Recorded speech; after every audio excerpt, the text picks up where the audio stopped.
Hi, ഓണത്തെ കിച്ചണിലേക്ക് സ്വാഗതം. ഇന്നത്തെ മധുരം ഈന്തപ്പഴം കൊണ്ടുള്ള പായസമാണ്. കുറച്ച് ഹെവിയാണ്.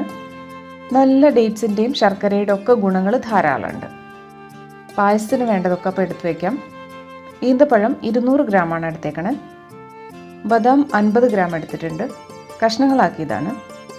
തേങ്ങാപ്പാൽ 1.5 കപ്പ്, ശർക്കര 1 കപ്പ്, ശർക്കര പൊടിയാണ് എടുത്തേക്കണേ. 2 ടേബിൾ സ്പൂൺ നെയ്യ്, കുറച്ച് കാഷ്യൂ നട്ട്സ്, നാളികേരക്കൊത്ത് 1/4 കപ്പ് എടുത്തിട്ടുണ്ട്. ഉണക്കമുന്തിരി കുറച്ച്, നെയ്യിൽ വറുക്കാൻ വേണ്ടിയാണ്. 1/2 കപ്പ് പാലും. ഈന്തപ്പഴം കുറച്ച് ചൂടുവെള്ളത്തിൽ കുതിർത്തി വെക്കണം. 2-3 മണിക്കൂർ കുതിർത്തിയാൽ നല്ല സോഫ്റ്റായി കിട്ടും. കുരു കളഞ്ഞിട്ട് വേണം കുതിർത്തി വയ്ക്കാൻ. ഇനി ഇത് അരച്ചെടുക്കണം. നെഗൊക്കെ ചൂടുവെള്ളം ഒഴിച്ചിട്ടുണ്ടായിരുന്നു. എല്ലാം ഡേറ്റ്സ് അബ്സോർബ് ചെയ്തിട്ടുണ്ട്. നല്ല തിക്കായിട്ടാണ് ഇപ്പോൾ ഇരിക്കുന്നത്. അതുകൊണ്ട് ഒന്ന് അരഞ്ഞു കിട്ടാൻ വേണ്ടത്ര പാൽ ഒഴിച്ചിട്ട് മിക്സിയിൽ അടിച്ചെടുക്കാം.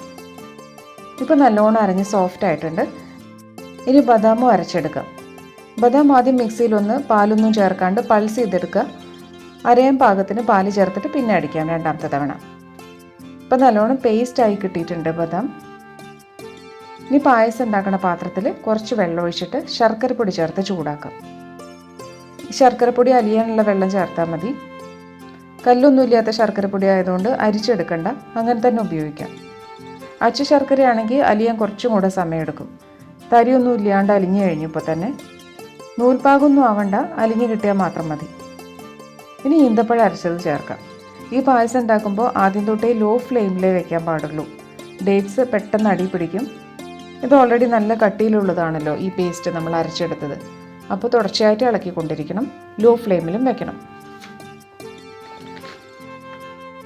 പക്ഷെ സാധാരണ പായസം ഉണ്ടാക്കണ പോലെ കൂടുതൽ നേരം നിന്ന് കുറുക്കൊന്നും വേണ്ട, പെട്ടെന്ന് ഉണ്ടാക്കാൻ പറ്റും. ഡേറ്റ്സിന് നല്ല മധുരമുണ്ട്. അതുകൊണ്ട് ശർക്കര ഓരോരുത്തരുടെ മധുരത്തിനനുസരിച്ച് ചേർത്താൽ മതി.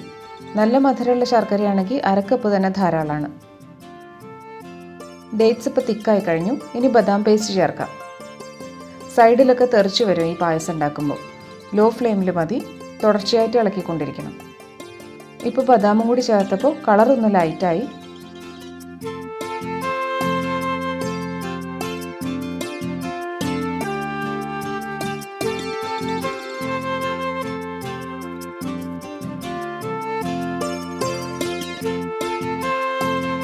ഡേറ്റ്സും ബദാമും വെന്ത് കഴിഞ്ഞു.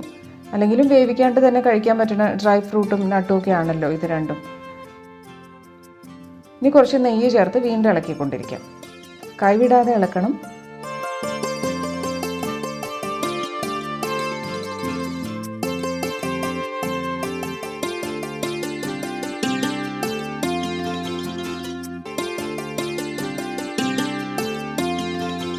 ഇനി നമ്മളെടുത്ത് 1.5 കപ്പ് തേങ്ങാപ്പാൽ ഒഴിക്കാം.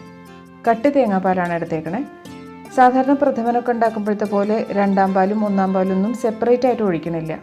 കട്ടിയായിട്ടുള്ള പാല് അങ്ങനെ തന്നെ ചേർക്കാം. തേങ്ങാപ്പാൽ ചേർക്കുമ്പോൾ കുറച്ചും കൂടി ലൂസാവും നമ്മുടെ പായസം. ഈ ഡേറ്റ്സ് പായസം മറ്റു പായസങ്ങൾ പോലെ അത്രയ്ക്ക് ക്വാണ്ടിറ്റി കഴിക്കാൻ പറ്റില്ല. കുറച്ച് കഴിച്ചാൽ തന്നെ ധാരാളം കഴിച്ചൊരു ഫീൽ വരും. നല്ല മധുരം ഉണ്ടല്ലോ. പിന്നെ തേങ്ങാപ്പാൽ ഒഴിച്ച് ഒരു തിള വന്ന് നല്ലോണം ഇളക്കിയിട്ട് ഓഫാക്കാം. ശർക്കര ആയതുകൊണ്ട് ഒന്നിരുന്ന് കുറുകുകയും ചെയ്യും.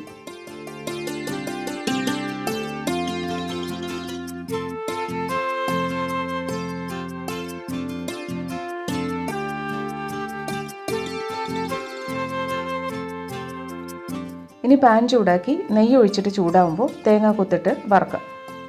ഇതിന് പ്രത്യേകിച്ച് കണക്കൊന്നുമില്ല. ഓരോരുത്തരുടെ ഇഷ്ടത്തിനനുസരിച്ച് കുറച്ച് കൂട്ടുകയും കുറയ്ക്കുകയൊക്കെ ചെയ്യാം.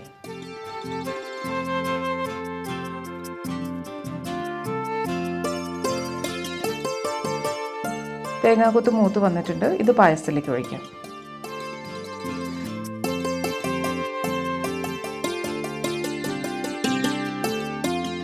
ഇനി ഇതുപോലെ തന്നെ കാഷ്യൂ നട്ട്സും കിസ്മിസും വറുക്കാം.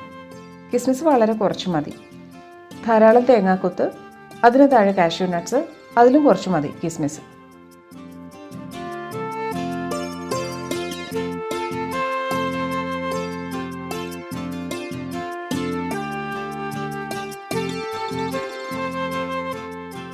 നല്ലോണം ഇളക്കി യോജിപ്പിക്കാം.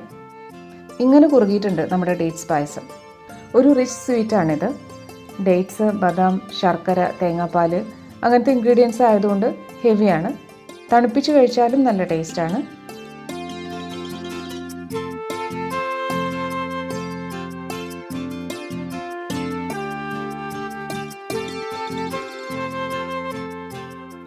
ഈ ഓണത്തിനൊപ്പം ഉണ്ടാക്കി നോക്കൂ, ഇഷ്ടമാവും.